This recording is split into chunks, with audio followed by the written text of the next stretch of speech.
Un défi. Chapitre 1.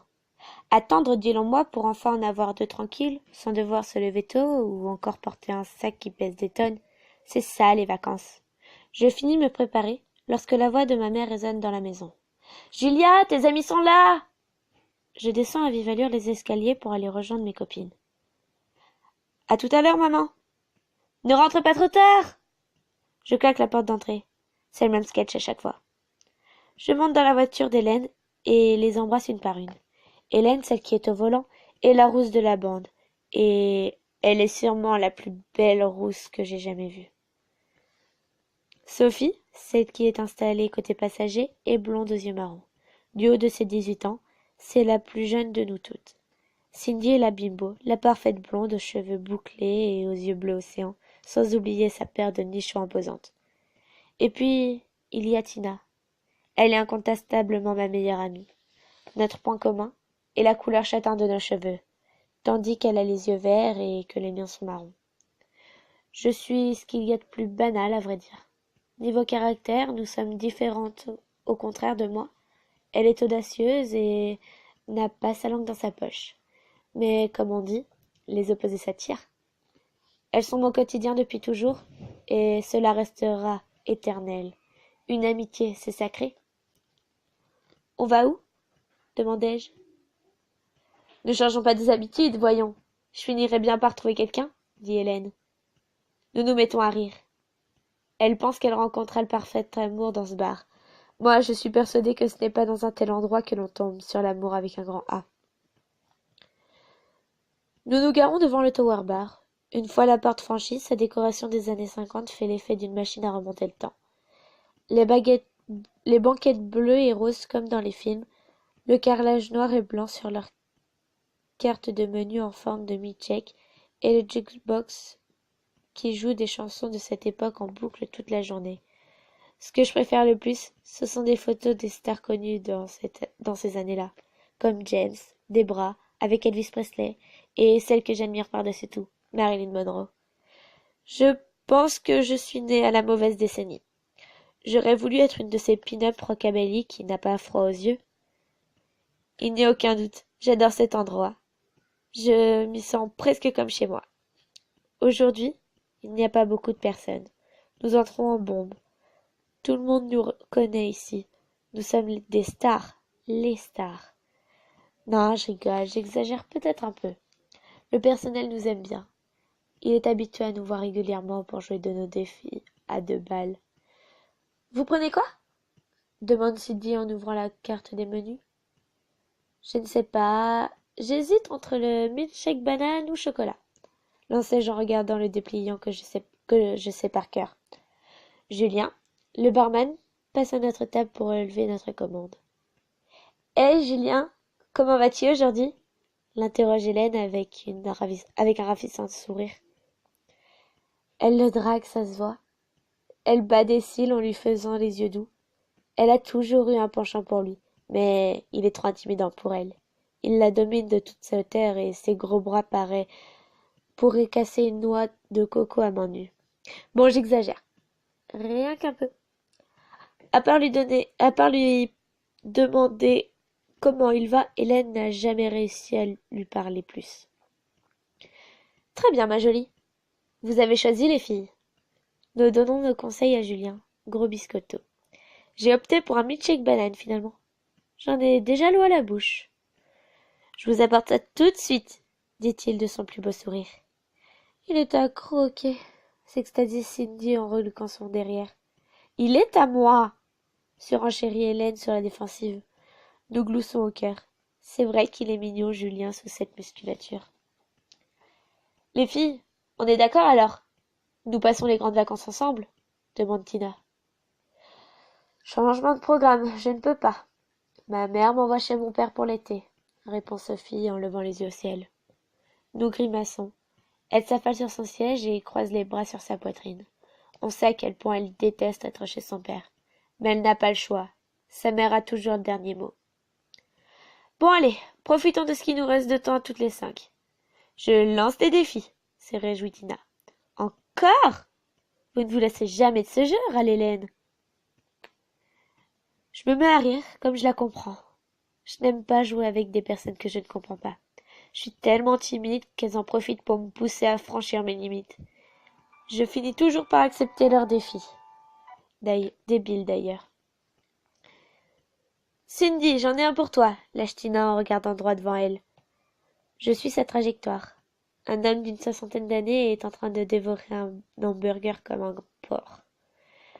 Va lui demander de te passer de la sauce de façon très sensuelle, dit-elle en pouffant, nous éclatant de rire. Tina a vraiment des idées tordues des fois. T'es chiante, soupire-t-elle en faisant grincer sa chaise. Elle réajuste sa poitrine pour la mettre en évidence. Je veux les mêmes nicherons. Bon, je me lance. Nous observons la scène qui est à se plier en quatre. Elle se penche vers lui et pose ses mains sur la table en serrant fermement ses seins bien ronds entre ses coudes. Elle a cette assurance en elle que je n'aurai probablement jamais et c'est pour ça que j'adore cette fille. Excusez-moi, monsieur. Est-ce que je pourrais avoir un peu de votre sauce? Demande-t-elle en surenjouant sur sa voix et en se mordant les lèvres. L'homme ne sait plus où se mettre. En dessous de la table ou bien dans les seins de ma copine. Il la regarde la bouche ouverte. Il ne fait que hocher la tête et mater son décolleté au passage. Elle revient s'asseoir à nos côtés en posant le pot de ketchup. Un jeu d'enfant. La suivante, plaisante-t-elle souriante. Décroche un rencard avec Julien Hélène, dis-je taquine. Quoi? Non, t'es folle! Allez! Crions-nous. Mon Dieu, mais qu'est-ce que vous me faites faire? Juste son numéro de portable alors.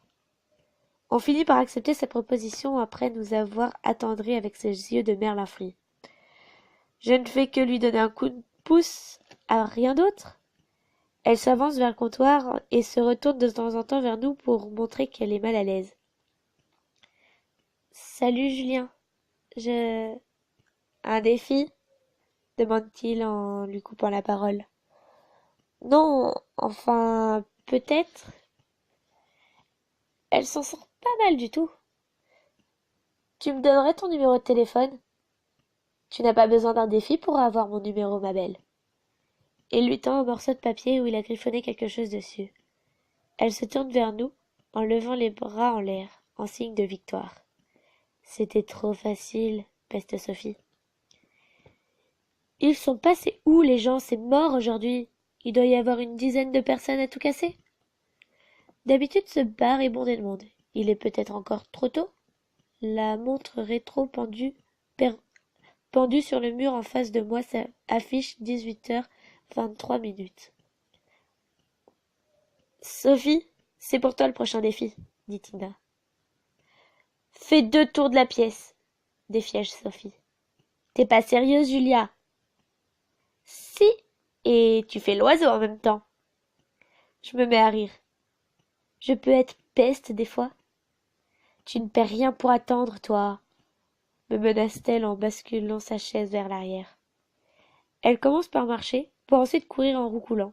C'est tellement drôle qu'on ne peut pas s'empêcher de se moquer. Les clients nous regardent étrangement, tandis que Julien lève les yeux au ciel. Il doit avoir l'habitude, j'en suis sûre. Plus rien ne le dérange venant de notre part. Je l'observe faire le pigeon, et je me dis que je n'aurais jamais osé faire ça. C'est trop gênant. Elle se rassoit, essoufflée. Je n'aurais jamais osé. Je t'admire, lui dis-je en l'applaudissant. Sale peste. Au fait, j'y pense. Tina est la première à lancer les défis, et elle n'en a fait aucun jusqu'à présent. Tina, à ton tour, non? L'interpellai-je. Moi je sais. Fais-nous un concert privé, dit Sophie le sourire extra large. Rien ne dérange Tina. J'insère une pièce de monnaie dans le jukebox et choisis notre chanson. Elle n'hésite pas et se met debout sur sa chaise. Elle gesticule, bougeant ses bras au rythme de la musique de Marvin Gaye. Listen, baby, chante-t-elle. Tous les regards sont rivés sur nous. Julien frappe des mains et nous encourage.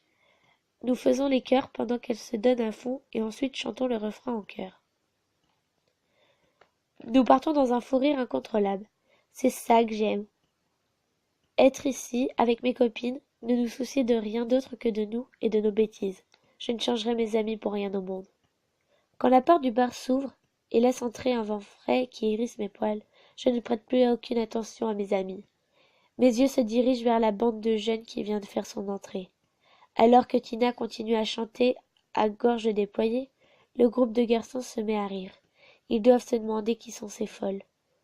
Ils dégagent tellement d'assurance qu'on se sent obligé de regarder dans leur direction. Je suis submergée par autant de présence.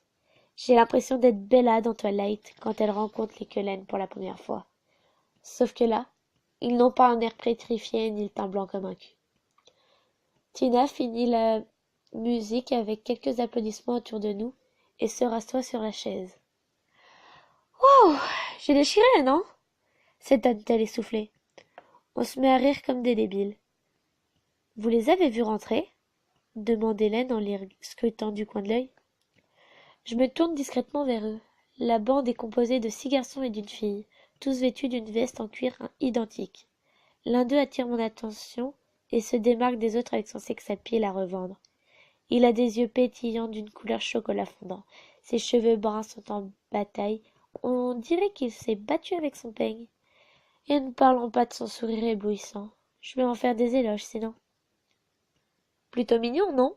Nous interroge Sophie en les dévorant des yeux. Je lui donne un coup de coude. Arrête de regarder, ils vont nous repérer.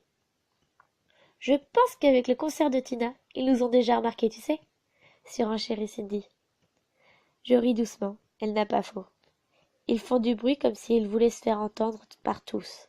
Après tout, ça se voit que ce ne sont pas des personnes trop fréquentables. De plus, ils sont un peu plus âgés que nous. Je dirais 25 ou 26 ans. La fille qui les accompagne se fond bien dans le décor avec son look de pin-up. Elle a de magnifiques cheveux noirs bouclés et un bandana noué autour de sa tête. Faut que j'arrête de les regarder, ça ne se fait pas. Peut-être que ta prochaine proie est dans le groupe, Hélène, m'esclaffai-je. Tu crois? Ils ont l'air un peu... comment dire... mauvais, murmure-t-elle en grimaçant. On s'en fout de ça. Les méchants sont toujours les plus sexy, affirme Cindy. Julia, je pense que j'ai ton défi, lance Sophie, un sourire malicieux ornant son visage. Mon cœur s'emballe seul.